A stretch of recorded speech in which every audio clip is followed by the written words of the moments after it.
అందరికీ నమస్కారం. నా పేరు Anil Kumar Yadav Deshmukh. Welcome to our YouTube channel. మీకు thumbnail చూస్తే మ్యాటర్ అర్థమైపోయి ఉంటుంది. లైలా మూవీ గురించి మనం డిస్కస్ చేయబోతున్నాం. దానికంటే ముందుగా నేను ఒక సిన్సియర్ సజెషన్, సిన్సియర్ రిక్వెస్ట్ కూడా మన వాళ్ళందరికీ.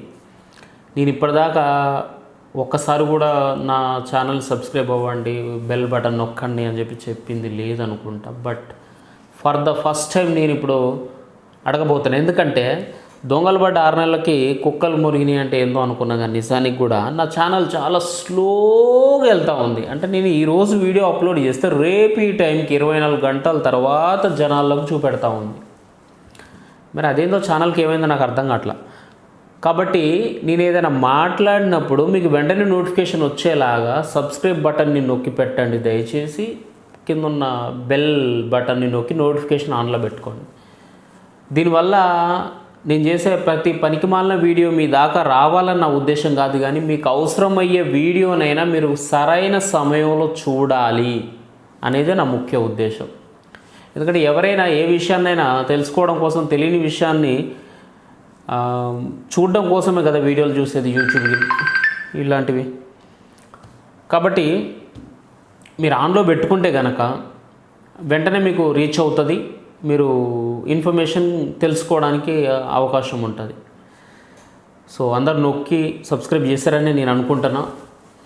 సరే, విషయంలోకి వస్తే లైలా నిజంగా ప్రీ రిలీజ్ ఈవెంట్ చూడలేదు, అసలు నేజులు అక్కడక్కడ అందరూ చిరంజీవి గారి స్టేటస్లు పెడతా ఉంటే చూసిన నేను. ఏంది మన జై జనసేన అన్నారు, తర్వాత ప్రజారాజ్యం జనసేనగా మారింది, రూపాంతరం చెందింది అని చెప్పిన దాన్నే అందరూ హైలైట్ చేసుకుంటే స్టేటస్లు పెడతా ఉన్నారు. మరి ఇది నచ్చకనా, లేకపోతే మనం కూడా ఏదో ఒకటి చెయ్యాలన్న దురుద్దేశం పుట్టిందో నాకు తెలుస్తలే. కానీ వైసీపీ వాళ్ళకి ఉన్నట్టుండి సడన్గా పాపం 30 ఏళ్ళ పృథ్వీ, అదే 30 years ఇండస్ట్రీ పృథ్వీ, ఆయన స్టేజ్ మీద మాట్లాడుతూ 151 మేకలు గొర్రెలు ఉన్నాయి. యాదృచ్ఛికం ఏంటంటే చివరికి 11 మిగులుతాయి. ప్రొడక్షన్ ఏంది, మన షూటింగ్ మధ్యలో నేను ఒకళ్ళని అడిగినప్పుడు ఇట్లా చెప్పిల్లని చెప్పి డైరెక్టర్కు సుమ గారికి చెప్పడం జరిగింది. దీన్ని వైసీపీని కావాలని ఈ 30 years పృథ్వీ టార్గెట్ చేసిండని చెప్పి మాట్లాడుతున్నారు. మీ అందరికీ తెలుసుకోలేదు. 30 years పృథ్వీ అన్న వరకు మన వీడియోస్ రీచ్ అవుతాయి.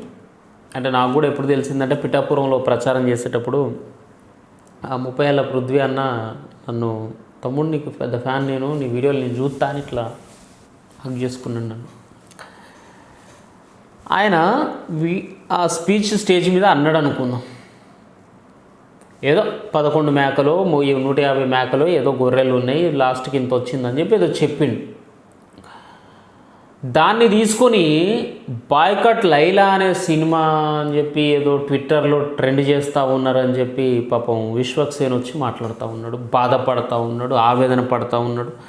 ఒక మనిషి చేసిన తప్పుకి ఒక సినిమా యూనిట్ అంతా బలవడం అనేది కరెక్ట్ కాదు అని చెప్పి పాపం ఆయన బాధపడుతూ ఉన్నాడు. ఆ బాధను చూసి వైసీపీ వాళ్ళు యమానందపడుతూ ఉన్నారు. బట్ ఇక్కడ మీరు అంతా అర్థం చేసుకోవాల్సిన విషయం ఏంటంటే, గింతంత కోడి మెదడు ఉన్నోనికైనా అర్థమవుతుంది. ఇక్కడ మిమ్మల్ని అందరినీ విశ్వక్సేన్ కావాలని ఎరుహూకుల్ని చేస్తానరా బొలుగు. ఎందుకంటే విశ్వక్సేన్కి తన సినిమాని ఎలా ప్రమోట్ చేసుకోవాలనేది తెలుసు. ఈ 25,000 ట్వీట్లకి, 20,000 ట్వీట్లకి, 50,000 ట్వీట్లకి సినిమాకి ఏమవుతుందిరా నాకు అర్థం కాదు. అది విశ్వక్సేన్కి తెలియదా? ఆయన డైరెక్ట్ స్టేజ్ల మీదనే ఎవ్వడు నన్ను లేపాల్సిన పని లేదు, నన్ను నేను లేపుకుంటా, నా ఎంటుకు కూడా బీగలేడు ఎవడు కూడా, ఇచ్చి పడదెంగుతాం పిచ్చిల అని చెప్పి స్టేజ్ల మీద లైవ్లు పెట్టి ఫోన్లలో వీడియోలు చేసుకుంటూ రీల్స్లో మాట్లాడిన పర్సన్ నాడు. చాలా గట్సీ యాక్టర్ కూడా. దీంతో తప్పు పట్టట్లా, అడుకున్నది బలిపే, కానీ అది అతని యాటిట్యూడ్. ఒక్కొక్కడు ఒకలా ఉంటే నచ్చిద్ది, ఒకడు మెతగ్గా ఉంటే నచ్చిద్ది మనకు, ఒకడు అగ్రెసివ్గా వెళ్తే నచ్చిద్ది, ఒకడు చాలా చూసి చూనట్టు వెళ్తే నచ్చిద్ది. ఒక్కొక్కడి మైండ్ సెట్ ఒక్కోలా ఉంటుంది. విశ్వక్సేన్ అలా ఉండడమే కరెక్ట్, అంతే. ఆ ఏజీ, ఆ స్లాంగు, ఆ హైదరాబాద్ సిటీలో పెరిగిన వాతావరణం అతనికి అదే కరెక్ట్. మరి అంత బలుపున్నోడు ఈ 25,000 ట్వీట్లకి ముష్టి 10,000 ట్వీట్లకి తగ్గి క్షమాపణ చెప్తాడని మీరెట్లా అనుకుంటారు? ఇది ప్రమోషన్ అని తెలిస్తే మీ గుండెలు ఎన్ని తునకలు అయితే నాకు అర్థం కావట్లా అసలు.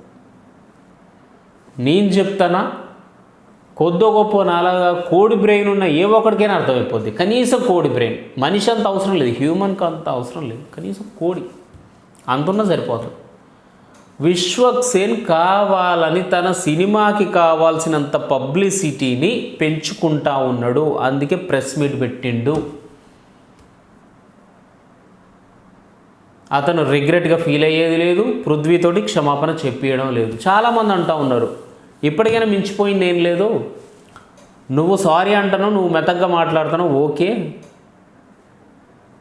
అంటే కొంతమంది ఏమో పాపం విశ్వక్సేన్ అన్న మాట్లాడిన దాంట్లో నాకు బాధ అనిపించింది కాబట్టి పాపం ఆ సినిమాను వదిలిపెడదాం, లైలా సినిమాని మనం ఎంకరేజ్ చేద్దామని కొంతమంది మాట్లాడతాం. మరి కొంతమంది ఏమో లేదు ఇంకా బలుపు అనగలేదు, ఇతను కాదు మనకు క్షమాపణ చెప్పాల్సింది, 30 years పృథ్వీని పట్టుకొచ్చి సారీ చెప్పించండి అని మాట్లాడుతూ ఉన్నాం.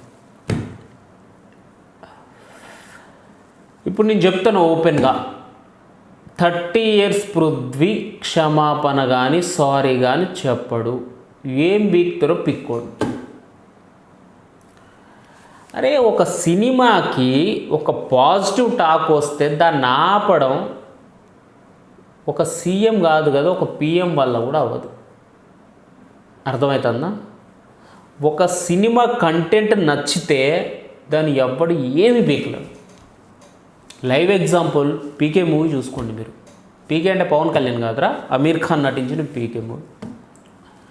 అందులో అమీర్ ఖాన్ చేసే యాక్టింగ్లో కొన్ని చోట్ల హిందూ దేవాలయాల దగ్గరికి వెళ్ళి అతను ఇట్లా స్టిక్కర్లు పెట్టుకొని కొంత హిందూ దేవుళ్ళని ఏదో కొంత తగ్గించినట్టుగా అనిపించింది, ఎందుకంటే అతను ముస్లిం హీరో కాబట్టి అన్న విధంగా కాంట్రవర్సీ క్రియేట్ చేసింది. బట్ అయినా సినిమాకు వచ్చిన కలెక్షన్స్ ఎంతో తెలుసా? 700 కోట్ల పైనే. అంటే ఆ టైంలో అదే ఆల్ టైమ్ రికార్డ్, దాన్ని మించిన సినిమా లేదు.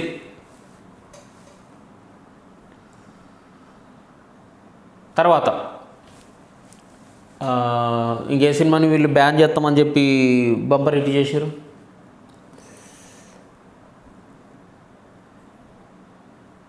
ఖాన్ సినిమాలో ఆమీర్ అంతెందుకు ఖాన్ త్రయాన్నే వెలివేయాలి మన బాలీవుడ్ నుంచి అనుకున్నారు.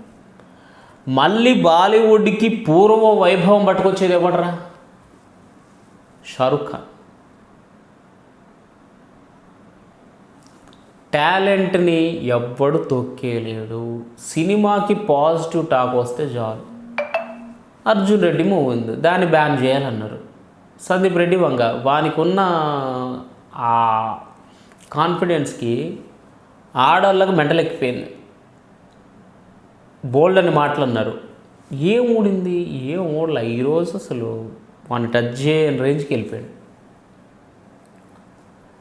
ఇట్లా చూసుకుంటా పోతే బోల్డ్ అని ఉంటాయి మనకి, బోల్డ్ అని ఎగ్జాంపుల్స్ మన కళ్ళ ముందు తిరిగేటివే ఉంటాయి. అలాంటిది లైలా మూవీ కనుక బాగుంటే పాజిటివ్ టాక్ వస్తే ఈ 11 మేకలు 31 గొర్రెలు 51 151 సీట్ ఈ హెయ్యి ఆపితే నాకు అర్థం కాదు. అంతేందుకు భీమ్లా నాయక్ సినిమా తీసుకుంది, అందులో ప్రతి మంగళవారం పోయి రానా సంతకం పెట్టాలి, శుక్రవారం ప్రతి శుక్రవారం సంతకం పెట్టాలని సంథింగ్ తీసుకుపోతాడు. అది మా జగన్ రెడ్డిని ఉద్దేశించి అన్నారు. అట్లని చెప్పి సినిమాకి వచ్చే కలెక్షన్ ఆగిందా? సినిమాకి పోవాల్సిన జనాలు ఆగిపోయేలా? ఎవ్వడు ఆగడు. సినిమా అనేది కుల మత వర్గ ప్రాంత పార్టీలకి కూడా అతీతంగా చూసేది సినిమా, అతీతంగా ఆదరించేది కూడా సినిమానే. అలాంటి సినిమాకి రాజకీయాలు సీట్లు పోట్లు ఏట్లు ఏది కాదు, ఓడదు, ఏది అవ్వదు, ఎవ్వడి వల్ల అవ్వదు. అది not only YCP, not only Janasena, not only TDP, అది ఎవ్వడి వల్ల అవ్వదు. సినిమా బాగుంది, హిట్ టాక్ వచ్చింది అంటే ఒక సగటు సామాన్యుణ్ణి, సగటు ఒక ప్రేక్షకుణ్ణి థియేటర్ దాకా వెళ్ళకుండా ఎవడు ఆపలేడు. ఒకవేళ అలా ఆపినా టెలివిజన్లోకి వచ్చినప్పుడు మాత్రం రికార్డ్స్ అన్ని బద్దలు కొట్టేస్తుంది. సో ఏ రకంగా చూసినా కూడా, ఏ సినిమాని తీసుకున్నా కూడా కంటెంట్ ఉంటే కంపల్సరీ హిట్ అవుతుంది. కంటెంట్ లేకపోతే నువ్వు ఎన్ని స్టంట్లు వేసినా పెద్ద యూస్ ఉండదు. ఈ విషయం విశ్వక్సేన్కి తెలుసు. కాకపోతే అతను కొంత పబ్లిసిటీ కోసం ఆరాటపడతా ఉంటాడు.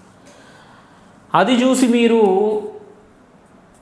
భయపడతా ఉన్నాడు అనుకుంటే మీ అంత బుర్ర తక్కువ వాళ్ళు ఇంకొకరు ఉండరు. ఇది దీని ముఖ్య ఉద్దేశం, ముఖ్య సారాంశం. సరే, ఈ కొసదాకా వీడియో చూసిన వాళ్ళు ఎవరన్నా ఉంటే దయచేసి స్టార్టింగ్లో చెప్పిన సబ్స్క్రైబ్ చేసుకోమని సబ్స్క్రైబ్ చేసుకోండి. ఎందుకంటే వీడియోని మీకు తొందరగా రీచ్ అవుతుంది. నేను చేసిన తర్వాత నెక్స్ట్ డే వస్తే పెద్దగా యూజ్ ఉండదు, ఎందుకంటే ఈ లోపల ఇంకొంతమంది చెప్తూ ఉంటారు. సో ఏదైనా మీకు టక్కున మీకు ఉపయోగకరం అనుకుంటే మీరు క్లిక్ చేసి చూస్తారు, లేదంటే thumbnail చూసి స్కిప్ వెళ్ళిపోతారు కదా. సో కనీసం మీకు కనపడాలి అంటే మీరు సబ్స్క్రైబ్ అయ్యి నోటిఫికేషన్ బెల్ నొక్కోవాలి. అది విషయం. Thank you. జై